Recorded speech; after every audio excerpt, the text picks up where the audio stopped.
एक आदमी ने नारद मुनि जी से पूछा, मेरे भाग्य में कितना धन है?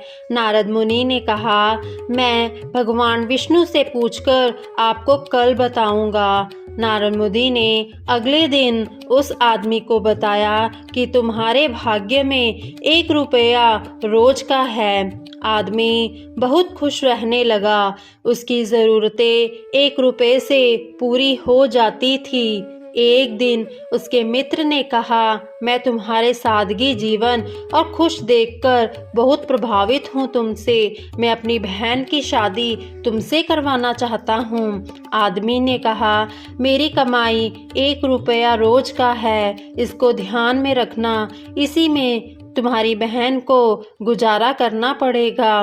उसके मित्र ने कहा, मुझे रिश्ता मंजूर है। अगले दिन से उस आदमी की कमाई 11 रुपये हो गई।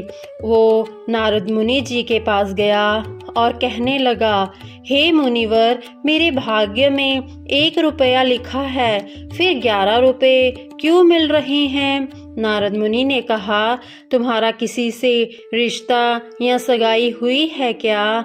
उस आदमी ने कहा, हाँ हुई है। तो यह तुमको 10 रुपये उसके भाग्य के मिल रहे हैं, इसको जोड़ना शुरू कर दो, तुम्हारे विवाह में काम आएंगे। एक दिन उसकी पत्नी गर्भवती हुई और उसकी कमाई 31 रुपये होने लगी। फिर उसने नारद मुनि जी को बुलाया और कहा, हे मुनिवर, मेरी और मेरी पत्नी के भाग्य के 11 रुपये मिल रहे थे, लेकिन अभी 31 रुपये क्यों मिल रहे हैं? क्या मैं कोई अपराध कर रहा हूँ?